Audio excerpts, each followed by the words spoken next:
My name is Kinsley Ward. I'm 31 years old, and for most of my life, I believed I understood what family meant. I believed in second chances, patience, kindness, and giving more than you take. I believed in holding on to people even when they hurt you, because that's what family does. But I didn't know then that sometimes the person you need to save yourself from is the person who shares your last name. I was raised in a quiet suburb outside of Nashville. Nothing dramatic, nothing chaotic, just a regular American neighborhood with trimmed lawns and neighbors who waved from across the street. Our house wasn't big, but it was warm, mostly because my mom made everything feel like home.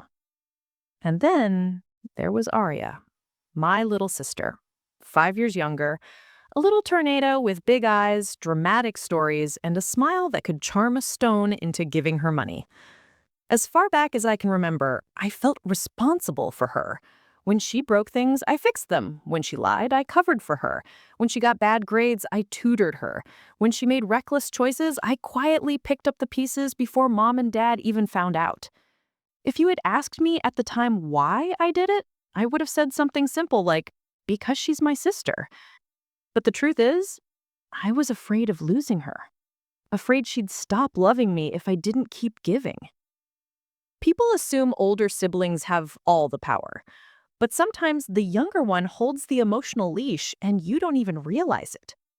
Growing up, Arya had this way of making every crisis feel like it was life or death.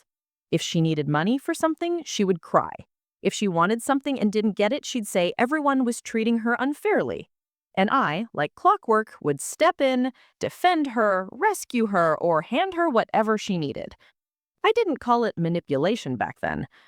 But now? Now I know exactly what it was.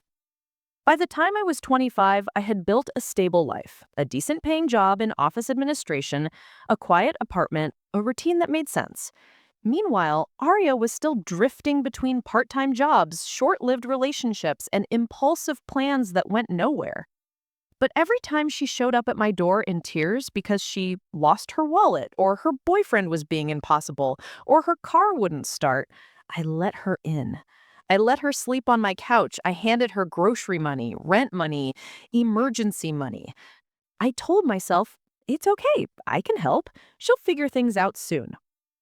But soon never came. And instead of improving, things got more concerning. There were little signs, small things I brushed aside because denial feels safer than truth. Like the time she asked if she could borrow my ID to just check something at the bank. Or the time she asked me to write down my work information because she needed help filling out a job application. Or when she casually asked about my credit score. And I remember laughing, teasing her about how adult life finally caught up to her. I didn't know those tiny, harmless moments were actually puzzle pieces. Pieces that would later form a nightmare. But back then, all I saw was my sister asking for help, and helping her felt natural, like a reflex I couldn't unlearn. Our personalities couldn't have been more different. I was the planner, she was the improviser. I was the cautious one, she was the reckless one.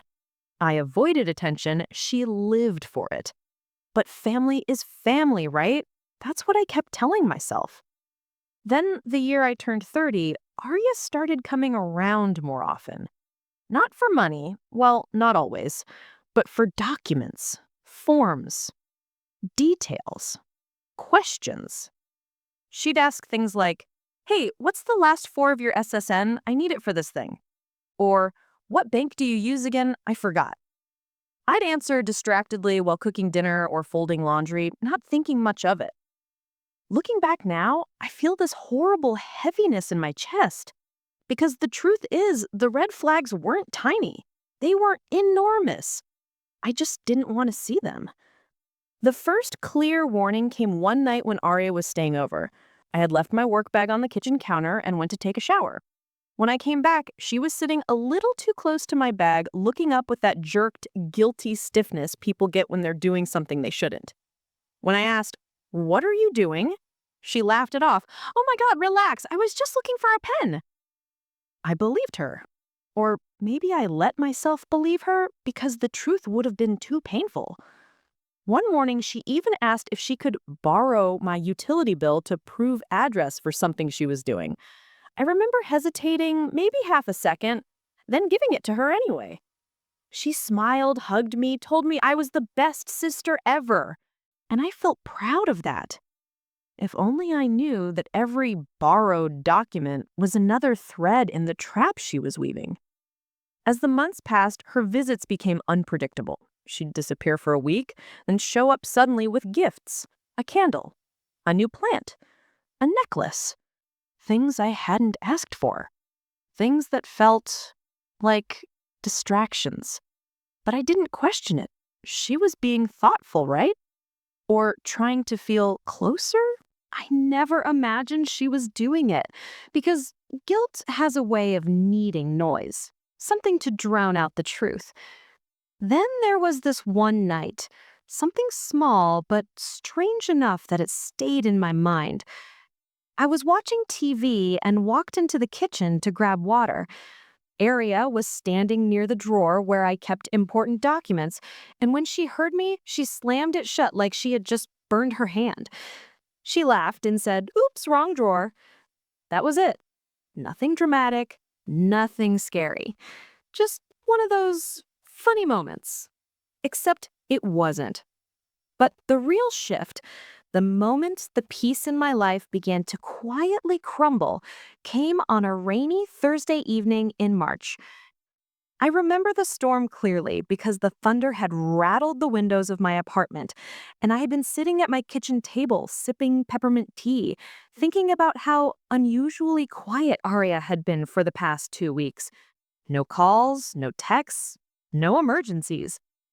Part of me enjoyed the silence. Another part worried. But I didn't imagine that silence meant she was busy building a financial disaster under my name. Around 8 o'clock, she finally called. Her voice was rushed, nervous, a little too sweet. She asked if she could come over, said she really needed to talk. I didn't think much of it. I told her yes, but she didn't show up. Instead, she texted a weird excuse about her car acting up and promised she'd come tomorrow or the day after. Then a weird pattern began. She'd call, say she was coming over, then disappear again. Over and over. I felt uneasy, but I chalked it up to her stressful life. I had no idea she wasn't calling to see me. She was calling to make sure I didn't see something else. Looking back, it's almost painful how trusting I was, how loyal, how naive, how blind. I think all of us have one person in our lives who we love so much that we refuse to see who they truly are.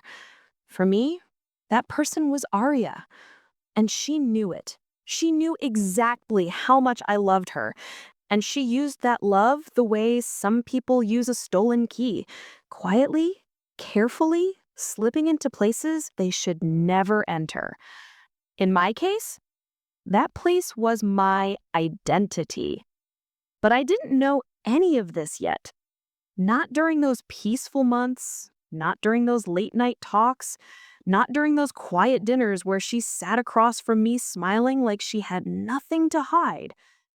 I didn't know that beneath her soft laugh and dramatic stories, she had already crossed a line she could never uncross. Part one ends with me still in the dark, still believing I had a sister who simply needed love. Because the truth was waiting for me just around the corner, a phone call away, a single shock that would change everything I believed about family. And when that phone call came, my life split into before and after. If I had known how my life would change that morning, I think I would have stayed asleep a little longer. I would have let the alarm ring until it gave up. I would have stayed wrapped in my blanket, untouched by the sound of the world waiting outside. But life never warns you before it shatters. It was a Friday, bright, cold, and ordinary. I remember I had left the window cracked open the night before, and the morning air felt crisp against my skin as I walked into the kitchen to make coffee. I had the day off. My plan was simple: clean up the apartment, maybe call mom, maybe even watch one of those mindless reality shows I pretended not to enjoy. And then my phone rang. Not a familiar ringtone, just the standard dull vibration and the unknown number flashing across the screen. For a moment, I considered ignoring it, but something, curiosity, responsibility, or maybe fate, made me swipe accept. Hello, may I speak with Kinsley Ward? Yes, this is she. Hi, Kinsley. This is Joseph from Titan Financial Lending. I'm calling to confirm a few details on your recent loan application. I paused. My what? Your loan application, he repeated politely. The $80,000 personal loan you submitted on Wednesday. I swear the world went silent. The refrigerator hum disappeared. The sound of passing cars faded. Even my heartbeat felt muted, like it was waiting for my brain to catch up. I didn't apply for a loan, I finally said, my voice thin. There was a short pause on his end, the kind that meant he was scrolling through information. Well, the application under your name and social security number was submitted from your home address. We just need to verify. I cut him off without meaning to. No, I didn't apply for anything. There's some mistake. Another pause, a heavier one. Miss Ward, he said carefully, the documentation matches your identity exactly. Full name, date of birth, address, employer, salary, work history, everything. My legs felt weak. I sank into a chair. I remember staring at the small chipped corner of my kitchen table. It looked suddenly sharper, like the room itself had new edges. What What do you mean everything? I whispered. He cleared his throat. It's possible someone close to you filled it out on your behalf. Sometimes spouses or I'm not married. Understood. Then maybe no, I said again, stronger this time. I didn't authorize anything. I didn't sign anything. I didn't submit anything. And I want that application canceled immediately. There was a shuffling of papers, keyboard clicks. I'm sorry, Miss Ward, the funds have already been released. My breath caught in my throat. Released? Released where? To whom? In whose hands? What does that mean? My voice cracked. Where did the money go? For privacy reasons, we can't disclose account details without a formal fraud dispute. Fraud. That word hit me like a punch. Fraud meant someone used my name. Fraud meant someone went through my life piece by piece, collecting my details. Fraud meant someone had been preparing this long before the phone rang. I hung up the phone, but the silence after the call wasn't real silence. It was loud, smothering. My ears rang, my hands shook. I tried to stand and nearly knocked over my coffee mug. The first thought that flickered through my mind, the most innocent one, was that maybe it was a bank mistake. Maybe some stranger typed the wrong name, the wrong address, the wrong everything. But the second thought, the one I didn't want to think, creeped in like a shadow crawling up my spine. Arya. She had my documents before. She had asked for my details. She knew everything about my job, my salary, my bills, my routines. But no, my sister wouldn't do this. She wouldn't steal from me. She wouldn't use my identity. I held on to that thought like a rope hanging over fire. I grabbed my laptop and logged into my email. Maybe there'd be a warning, a notification, something. And yes, it was there. A message buried in my spam folder, time-stamped 3:14 a.m. on Wednesday. Thank you for applying for a personal loan with Titan Financial. My stomach dropped. The email had my name at the top, my address, my date of birth, the type of loan, the amount, $80,000. I scrolled down further and then further until I saw an attachment, the application file. My hand trembled as I opened it. My signature, or a shaky, uneven version of it, was at the bottom of the form. But it wasn't mine. I know my own handwriting. I sign documents all the time. This one was similar enough to fool a stranger, but wrong enough to make my heart crack. It was forged. I pressed my hand against my forehead. Then, like dominoes falling into each other, memories started collapsing into each other. Arya asking for my ID. Arya asking for my job details. Arya borrowing my mail. Arya accidentally being near my document drawer. Arya avoiding me for 2 weeks straight. My chest tightened until I couldn't breathe. No, I whispered into the empty room. No, she wouldn't do that. She wouldn't do that. But the truth was no longer hiding. The truth was written in a forged signature. I forced myself to call Arya. She didn't pick up. I called again, and again, and again. No response. I texted her. Call me now. It's urgent. Then, Arya, please answer. And finally, did you apply for a loan under my name? 3 dots appeared. Disappeared. Appeared again. Then nothing. I sat there frozen. 10 minutes later, she finally called. Her voice was airy, casual, fake soft. Hey, Kins. What's going on? Did you use my information to apply for an $80,000 loan? There was silence. A long one. Then she exhaled dramatically.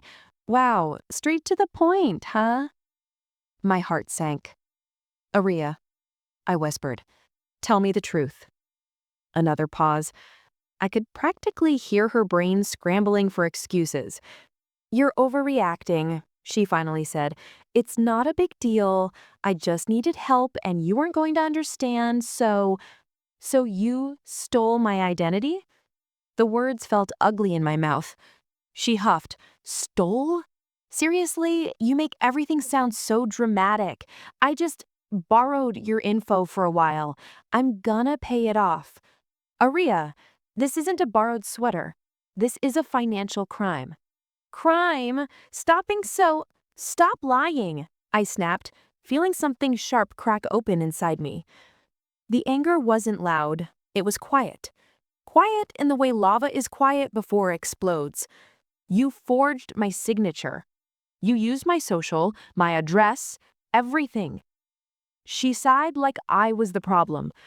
Okay, calm down. Just breathe. I'll fix it. I promise. Her voice had that same tone she'd use when she'd break something as a kid, pretending it wasn't serious, hoping charm would cover it. But this wasn't a broken vase. This was my life. Where is the money? I asked. She hesitated. I don't have all of it anymore. The room spun. How much do you have? Don't use that tone with me, she snapped. You don't understand how stressed I've been. How much, Arya? Silence. Then, like, none. None of it. $80,000. Gone.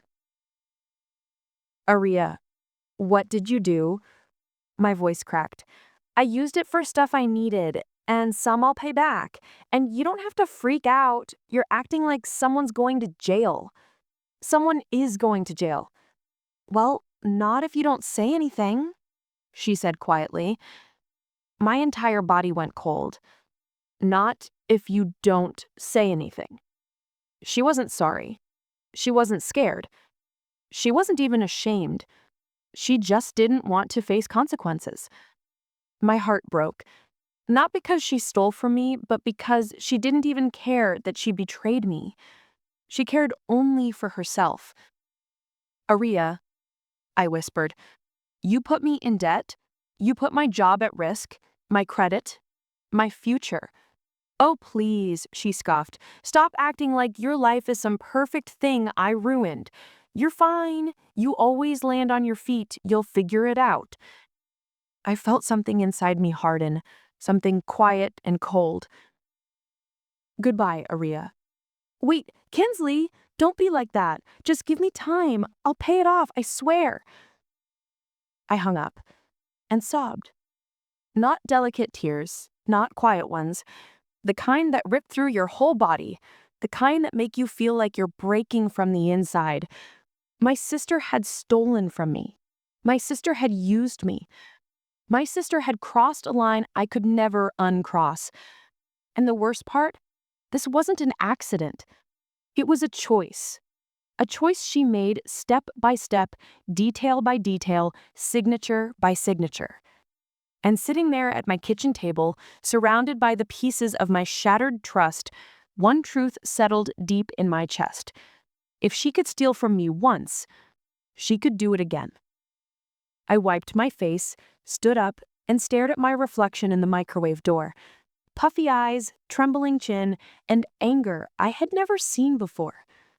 I wasn't going to be the victim of my sister's decisions. Not anymore, because this wasn't just betrayal.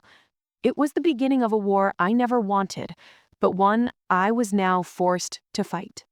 People think betrayal hits you all at once, like a single punch that knocks the air out of you. But that's not how it works. It lands in layers.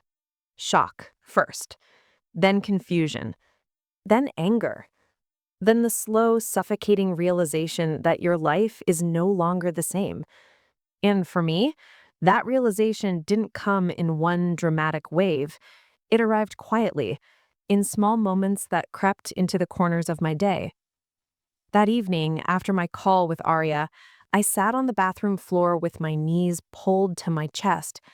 I didn't cry anymore. That storm had passed.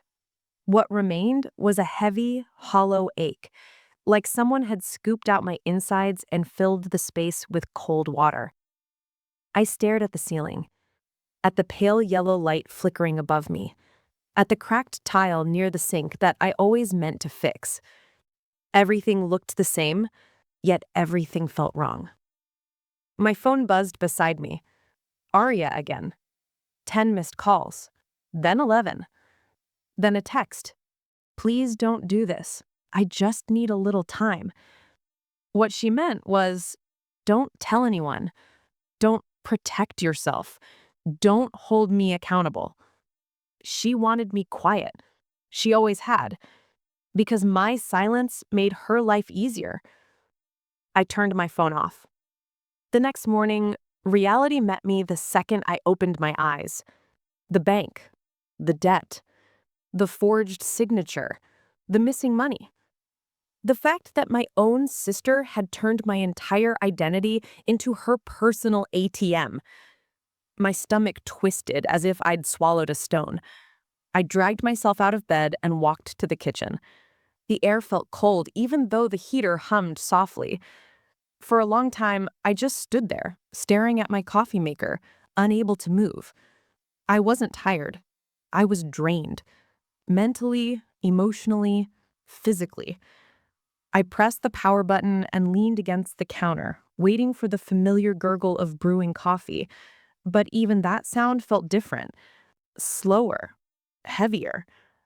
Like the whole world was adjusting to my new reality. When the mug warmed my hands, I realized they were shaking. I sat down with my laptop and typed, "Identity theft victim steps." The words looked surreal on the screen. Identity theft. Victim. It felt wrong, like it belonged to someone else's story. But it was mine, all mine. I spent hours reading, reporting, filling forms, calling hotlines, explaining the same nightmare over and over to strangers whose voices blurred into a single monotone hum. Miss Ward, you'll need to file a police report. Miss Ward, we need a fraud affidavit. Miss Ward, we'll frizz your credit. Miss Ward, this may take months to resolve. Months of fighting, of proving that I wasn't the one who ruined my own financial life, of convincing people that I was the victim, not the perpetrator. By noon, I was emotionally exhausted. I shut my laptop, pressed my palms into my eyes, and tried not to crumble again. But I wasn't allowed that luxury. Not anymore. At 12:47 p.m., my doorbell rang. My heart leaped into my throat. For a moment, I thought it was someone from the bank, or worse, law enforcement. I walked to the door slowly and peeked through the peephole. My stomach sank. It was Aria. She looked younger than usual, hair messy, jacket half-zipped, eyes wide like she had been crying. But I had seen that look before, often. It wasn't remorse. It was panic. I didn't open the door right away. She knocked again. "Kinsley, please, I know you're home." I cracked the door open just enough to look at her. She lifted her hands as if in surrender. "I just want to talk." Talk. Not apologize, not confess, not take responsibility. Just talk. "Make it quick," I said. My own voice surprised me. Cold, steady, a version of me she'd never heard.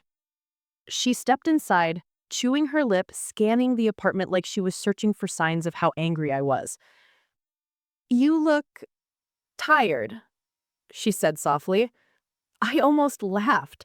She looked like she expected sympathy, like she was still the center of the universe. "What do you want?" I asked. She wrung her hands. "I came to explain. There's nothing you can say that will explain $80,000 missing from my life." Her shoulders stiffened. "Okay, but it's not like I planned everything to hurt you. I was desperate. Desperate enough to destroy me." "Oh my God," she snapped. "Can you stop acting like your life is over? I'll fix it." "You don't have the money." "I'll get it." "How?" Silence. She shifted her weight. "A friend owes me." "Aria," I interrupted. "Don't lie to me again." Her mouth snapped shut. Her eyes darted around the room. Then she whispered something so low I almost missed it. "I thought you'd understand." I stared at her for a long time. Understand what? That she stole from me? That she forged my identity? That she put me in debt I never agreed to? "What exactly do you want me to understand?" I asked carefully. Her face twisted. "You have everything together, Kinsley. You always have. A job, an apartment, a solid credit score. You make things look so easy. Meanwhile, I'm drowning. Nobody helps me. Nobody cares." "I care," I said softly. "I always cared. I helped you for years." "Not enough," she whispered. That sentence hit me harder than the call from the bank. Not enough. I realized then that no amount of help would ever be enough for her, because she wasn't looking for support. She was looking for a free life, funded by me. "Aria," I said quietly, "you didn't ask for help. You took it. You stole it. You forged my name. You lied to me." She shook her head like a child, refusing to hear the truth. "You're overreacting. It's not that deep. Families help each other. Families don't commit identity theft." The silence between us thickened. Her eyes hardened. For the first time, I saw the truth behind her expression. Not guilt, not regret, but annoyance. Like I was inconveniencing her. "So, what are you going to do?" she asked, voice brittle. I filed a fraud report. She froze. Her breath caught. Her face drained of color. You, you reported it? Yes. You reported me? I reported the fraud, I corrected. If you chose to commit it, that's on you. She stepped back like I had slapped her. Her eyes glistened, not with sadness, with fear. You can't do that. They'll come after me. That's not my choice anymore. Kinsley, please. Her voice broke on that word, but it didn't reach me. Not the way it used to. Not after everything she had done. I didn't want this, I told her. I didn't want any of it. But you forced my hand. She stared at me, then whispered something I'll never forget. You're choosing yourself over your own sister? I inhaled sharply. For years, she had counted on my guilt. For years, she used love as leverage. For years, she believed I would always sacrifice myself to save her. But something inside me had changed. The version of me she relied on no longer existed. Yes, I said. For the first time in my life, yes. She blinked. Her mouth opened, closed, then opened again. But no words came out. She left without saying goodbye. The door clicked shut behind her. The apartment felt heavier than before, but in a strange way, clearer. The air felt sharper. The silence felt intentional. I sat down on the couch and exhaled slowly. The slow burn of betrayal had done something unexpected. It had awakened a fire inside me, a fire I didn't know I had. Arya wasn't going to stop, not unless I stopped her. And now that I finally understood what she was capable of, I knew exactly what I had to do next. The first step had been reporting the fraud, but the next step? The next step was something deeper, smarter, colder. Because I wasn't just trying to protect myself anymore. I was preparing to turn the tables on her. I always thought anger made noise.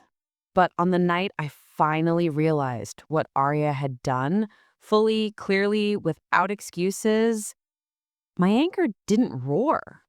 I didn't slam doors or break things or demand confrontation. It went quiet. Too quiet. The kind of quiet that means something in you isn't angry anymore. It's awake. For the first time in my life, I didn't want to protect my sister. I wanted to protect myself. And that meant planning. Slowly, carefully, and most importantly, silently. I spent the next morning sitting at my tiny dining table with a cup of cold coffee I never actually drank. Papers were scattered in front of me. Bank letters, loan notices, fraudulent statements, and pages where I had scribbled timelines and arrows, trying to understand how deep this went. Every time I looked at Arya's forged signature, pretending to be mine, I felt the same mixture of shock and dull heartbreak. She didn't even try to copy my handwriting well. It was like she knew no one would question her. Like she believed I would clean up whatever disaster she created, just like always. But this time, I wasn't cleaning, I was documenting. I spent hours pulling every financial document I owned. I logged into accounts I hadn't checked in years. I printed statements, highlighted dates, created folders labeled with months and incidents. I cross-checked everything that had gone wrong in the last 3 months. Every strange call, every unusual email, every suspicious notification I ignored. There it was, a pattern. Multiple attempts, multiple systems accessed, multiple alarms I didn't hear because I kept convincing myself Arya would never go that far. But she had, and she wasn't slowing down. Later that afternoon, I sat in my car outside a financial fraud consultant's office, rehearsing what I would say.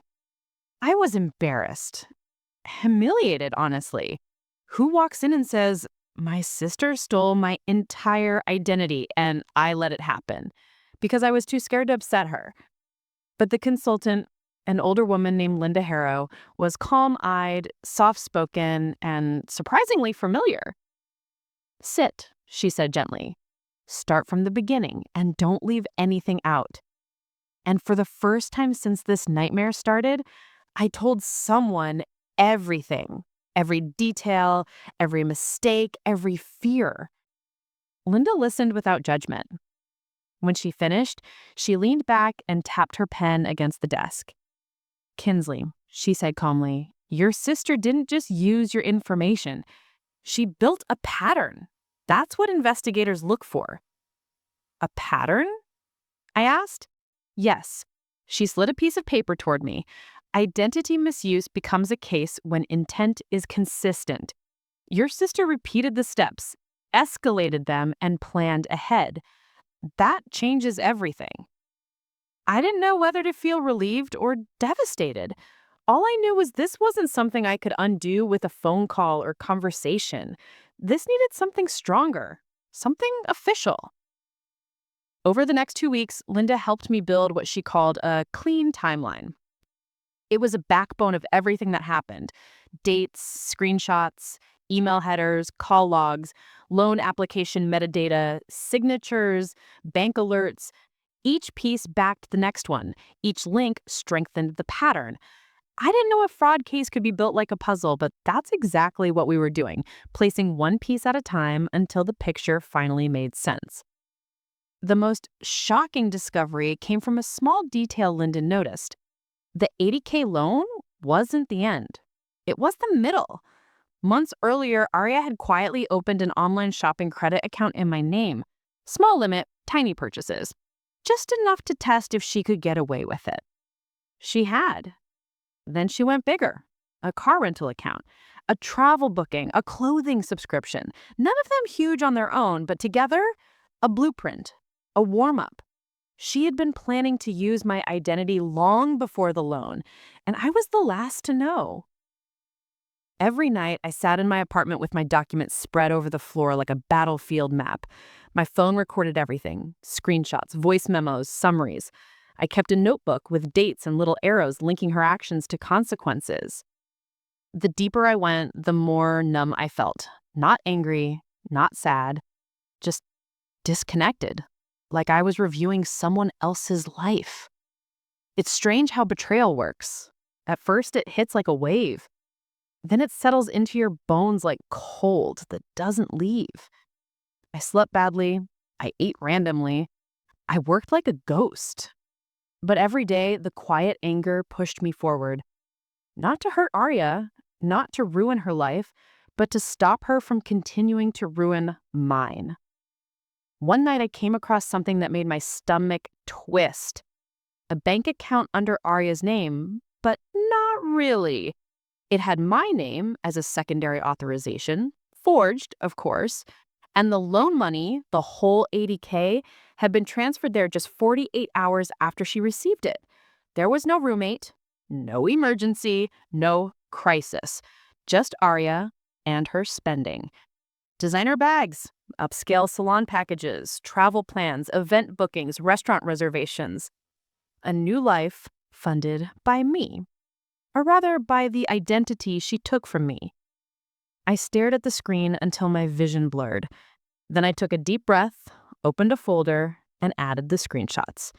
Another piece of the puzzle. But the most important part wasn't the evidence. It was the silence. I said nothing to Arya. No calls, no texts, no emotional confrontations, no hints. If she even suspected I was building a case, she would run or deny everything, or worse, try something bigger. No. Silence was safer. Silence was smarter. And silence was powerful. Because the more silent I became, the more confident she grew.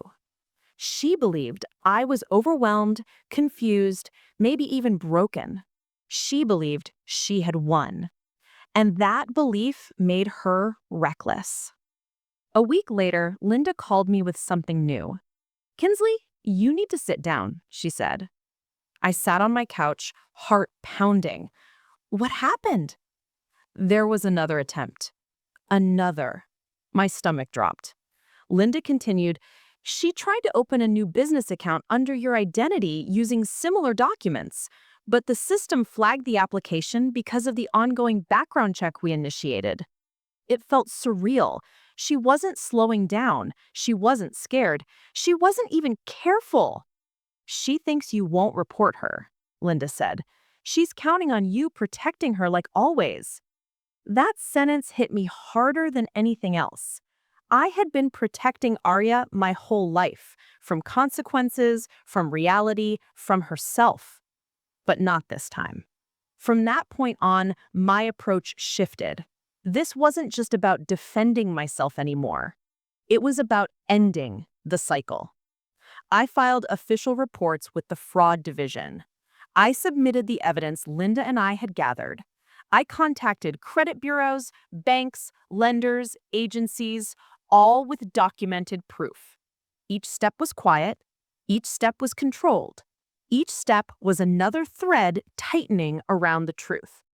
And still, I told no one.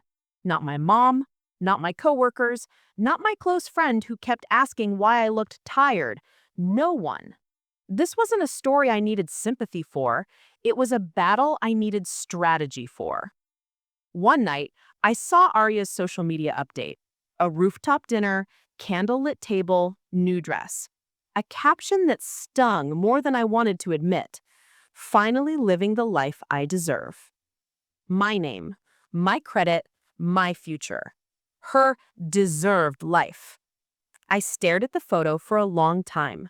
Not angry, just focused, determined. Because I finally understood something. Arya didn't think she stole from me. She thought she borrowed from someone she believed would always forgive her. She thought I was safe to hurt, predictable, soft. But she didn't know me. Not really. Not anymore. The evidence pile grew until my table couldn't hold everything. Emails in one stack, financial printouts in another, copies of forged signatures, screenshots of online activity, MID verification timestamps, bank routing trails. Everything she had done was now documented, clean, clear, undeniable. I looked at the mountain of proof and realized Arya didn't ruin me. She revealed me. She showed me a version of myself I had never met before. A version who didn't back down, didn't apologize, didn't crumble. A version who understood that sometimes the only way to stand up for yourself is to stop standing in the way of someone else's consequences. And so I waited. Not for revenge, not for drama, just for the moment when truth would arrive at her door. And it would. Soon. Very soon. Because the trap wasn't something I built to catch her. It was something she built herself. All I did was finally step out of the way. I always believed that consequences arrived like storms, loud, sudden, impossible to ignore. But when everything finally started turning back toward Arya, it didn't come with thunder or chaos. It came quietly, softly, almost politely. Like the truth simply knocked on her door and said, "Good evening, I think we need to talk." And Arya wasn't ready. The first ribble happened on a Tuesday morning. I remember standing at my kitchen counter, eating cold cereal because I had no energy to heat anything. My phone buzzed once, an email notification from the fraud division handling my case. Flag confirmed, additional investigation initiated. I didn't even need to open the full message. I knew what it meant. The system had finally connected all the pieces. The forged loan, the fake business account, the unusual transactions, the identity mismatches, and most importantly, the repeat pattern of the same person pretending to be me. It wasn't fully action time yet, but the domino had started falling. Around noon, my phone buzzed again. This time, a text from Arya's best friend, someone who rarely contacted me. "Hey, is your sister okay? She's freaking out about some account being frozen." Account. Frozen. My spoon paused midair. That meant the system had already taken the first step, freezing access to the fraudulent accounts linked to my identity. I didn't respond. I didn't ask what Arya said. I didn't even want to know. Because this sudden panic, was the very first moment where Arya realized something wasn't right. The second ripple was not far behind. At 4:17 p.m., Arya called me. Not texted, not messaged, not sent emoji-filled complaint like she often did. She called me. I stared at the screen ring after ring. It was the first time in 2 months she'd reached out. I didn't pick up. Not because I wanted to torture her, not because I wanted drama, but because I wasn't ready to hear her voice. And because I knew she wasn't calling to apologize. She was calling because something had gone wrong for her. And I wasn't going to rescue her this time. The call stopped, then restarted, then again. 3 calls, then silence. And instead of fear or guilt, I felt something new. Clarity. The next morning, Arya showed up at my apartment. I heard the frantic knocking before I even reached the door, the rapid, breathless kind that said she wasn't here to talk casually. I opened the door just a few inches. She stood there, hair messy, eyes wide, holding her phone like it was a lifeline. "Kinsley, can I come in, please? Something is going on. I need to talk to you." Her voice shook, not with sadness, with fear. The same fear I had lived with for weeks. The same fear she had caused. I stepped aside without a word. Not kindness, just space. Arya rushed into the room and paced like a trapped bird. "I don't know what's happening. My accounts, everything is locked. I can't access anything. I'm getting emails about fraud alerts. I didn't do anything. Someone's messing with me." Someone. She still believed this wasn't her doing. I watched her for a long moment before speaking. "What exactly is frozen?" She listed them. Every account she had tied to the loan money, the backup card she connected using my information, even a newer account she apparently tried to open just days earlier. Everything was frozen. It was surreal. The same systems that ignored my panic were now responding to hers. She turned to me suddenly. "Kinsley, did you say something? To anyone? Did you report something? You know I've had problems before with paperwork. Maybe someone misunderstood?" I didn't answer. I didn't lie. I didn't confess. I simply watched her. Her breathing quickened. "Why aren't you saying anything? This is serious. I could lose my apartment, my job." I finally spoke. "Arya," I said quietly, "the only person who misunderstood anything here was you." She blinked. "What does that mean?" "It means," I said slowly, "that this situation is the result of everything you've been doing for months." "I haven't done anything," she snapped a little too fast. "You don't understand. Someone used your information, but I wasn't part of it." There it was. The lie she'd rehearsed. The lie she thought she could still hide behind. I walked to the table and picked up a folder I'd prepared weeks earlier. A small sample of the evidence Linda helped me compile. I placed it on the coffee table between us. Arya stared at it like it was a ticking bomb. "What is this?" she whispered. "Proof," I said. She didn't touch it. She didn't even breathe. I didn't open it dramatically. I didn't make a speech. I simply flipped through the pages one by one and stated the facts. "This is the loan application you submitted under my name. This is the signature you forged. This is the transfer into your account. These are the purchases. These are the account attempts. This is the email associated with the business account you tried to create. And this," I held up the page, "is the screenshot where you joked about me not noticing." Arya collapsed into the couch like her legs gave up. For a long minute, she didn't speak. Then she whispered, "You saved all of this?" "Yes." "Why?" "Because you never left me a choice. Because you pushed and expected me to break first." But I didn't say that. I simply answered, "Because it's the truth." Her eyes filled instantly. Kinsley, please, please, I didn't mean to hurt you. I didn't think it would go this far. I needed money. I panicked. I thought I could fix it before you found out. "You stole my identity," I said softly. "That's not a mistake. That's a decision." She shook her head, tears falling. I know, okay? I messed up. I messed up so badly. But you can help me fix it. You always do. You always... Not this time. The words came out quietly, peacefully, without any trembling. Arya froze. Her mouth opened, then closed, like her brain couldn't process those three words. "What do you mean, not this time? You're my sister."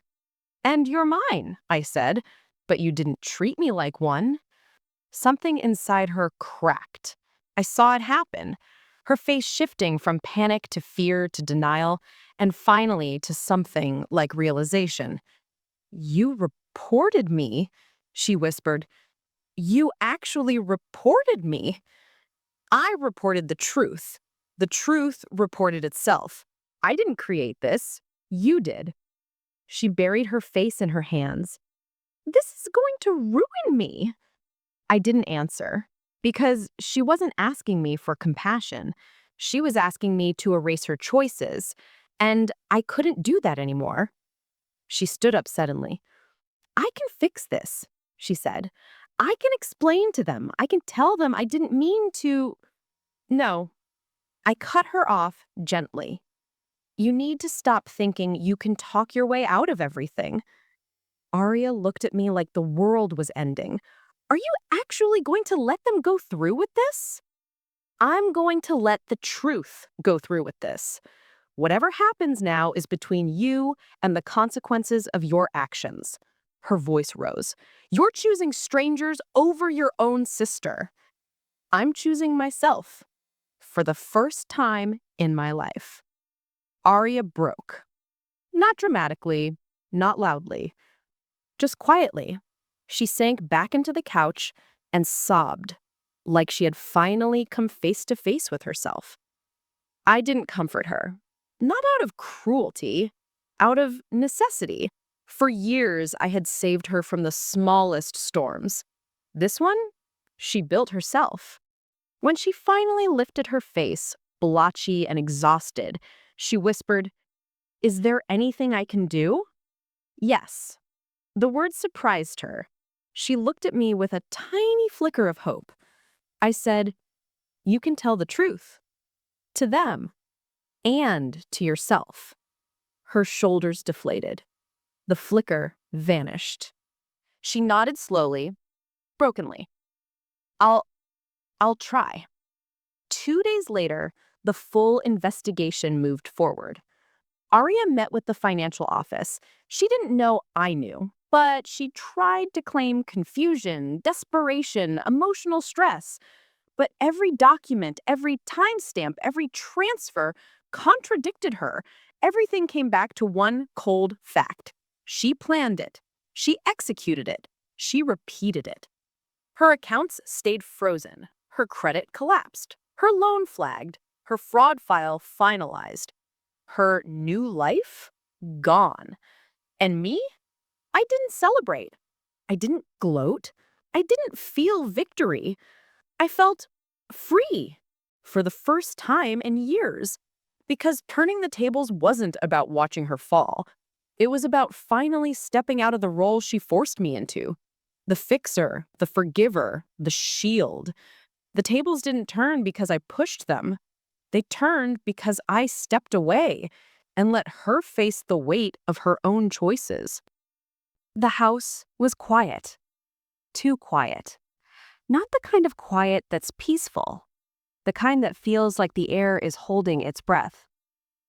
After weeks of chaos, investigation, phone calls, meetings, and endless paperwork, it felt strange to finally have space to breathe. Arya hadn't called. She hadn't knocked. She hadn't tried to charm or manipulate or beg. She was gone. Not literally, not in a she moved away forever kind of way, but gone from my immediate reality. The accounts were frozen, the loan was flagged as fraud, the authorities had a full file. Her reckless choices were no longer my problem. I could finally sit. I sat at my kitchen table, surrounded by stacks of papers I had once used to map her chaos. For a moment, I felt a strange, almost painful emptiness, because freedom came at a cost. The cost wasn't money. It wasn't lost time. It was the realization that the person I loved the most in the world, my own sister, was capable of this level of betrayal. I had always thought love meant loyalty. I had always thought family meant safety. I had always thought we were unbreakable. And now, I knew the truth. Sometimes, love doesn't prevent betrayal. Sometimes, family doesn't protect you from harm. And sometimes, the only way to survive is to stop relying on it. I spent that first quiet morning walking through my apartment, touching things I hadn't noticed in weeks. The soft carpet under my feet, the sunlight pouring through the windows, the chipped corner of the dining table where I had spent countless nights planning, documenting, and strategizing. It was mine. All of it was mine. And for the first time in months, I felt something I hadn't in a long time. Control. Control over my life. Control over my choices. Control over my own narrative. I thought about Arya. Not with anger, not with hatred, with clarity. I thought about how she walked into my life, smiling and charming, pretending she needed help, and then slowly, almost imperceptibly, began using me as a tool. I thought about how easily she had crossed boundaries I didn't even know she was capable of violating. I thought about how often I had forgiven her for small things in the past, how often I had swept mistakes under the rug, believing she'd learn. But this was different. This couldn't be forgiven. And I didn't. Weeks passed. Arya's life began to unravel under the scrutiny of the investigation. Her accounts remained frozen. Her financial credibility was shattered. The systems she tried to manipulate, systems she thought were too big for anyone to notice, had caught her. And yet, I didn't rejoice.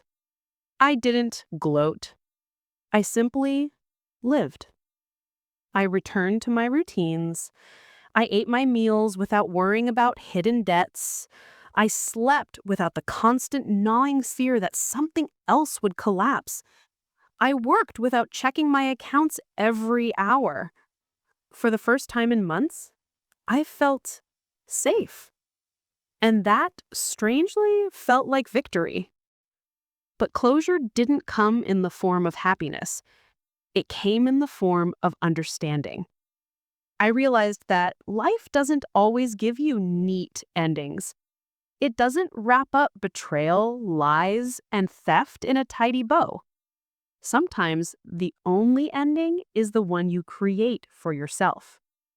I created mine by reclaiming my life, by reclaiming my voice, by refusing to be silenced or used, by stepping away from someone who could never respect me or my boundaries. The hardest part, though, was seeing how small the gap was between who I was and who I could have been if I hadn't let her cross me for so long. For years, I had protected her. I had excused her lies. I had covered for her mistakes. And in doing so, I had allowed pieces of myself to vanish quietly, unnoticed over time. That realization hurt more than any stolen money. One evening, I walked past the mirror in my apartment. I studied my reflection. There she was, Kinsley Ward. Tired eyes, tense jaw, but eyes that had seen the truth and survived it. A jaw that had held firm in the face of lies and theft. I smiled faintly, not out of joy, not out of triumph, out of recognition. I was still here, whole, unbroken, undiminished. Arya called once after that. Her voice trembled. It was quiet, soft. I, I know what you did. I see it now. I get it. I just... I didn't respond. And she didn't call again. I realized then that closure doesn't require reconciliation. It doesn't require forgiveness. Sometimes closure is simply understanding and walking forward with your head held high. Months later, my credit returned to normal. The banks confirmed the loan fraud had been reversed. All financial repercussions linked to Arya were cleared from my name. The authorities closed the case. The investigation confirmed that she had acted deliberately, but I didn't care about her punishment, because punishment had already come. She lost the trust I had given her. She lost the safety net she assumed I would always provide, and she lost the illusion that she could manipulate me forever. I didn't tell anyone how carefully I had built my case. I didn't boast about how I had documented every lie, every transfer, every attempt, because this wasn't a story for applause. It was a story of survival. A story of realizing that love doesn't always mean protection. A story of realizing that family isn't always safe. A story of realizing that the strongest boundaries are the ones you set for yourself. And most importantly, a story of realizing that reclaiming your life sometimes requires quiet courage more than loud revenge. I kept the folders, the documents, the screenshots, everything. Not as a weapon, not as leverage, not as a threat. I kept them as a reminder that betrayal doesn't define you, a reminder that manipulation doesn't diminish you, a reminder that you are allowed to protect yourself, even from those you love most. And now, when I sit quietly in my apartment, when I sip my coffee in the morning, when I walk to work without the gnawing anxiety of hidden debts or stolen identities, I feel a strange, steady peace. Not happiness, not triumph, but calm. Because I survived, because I reclaimed my life, because I finally understood that closure isn't about making someone else pay. It's about finally standing tall and saying, I am still me. I am still whole. And I am still free.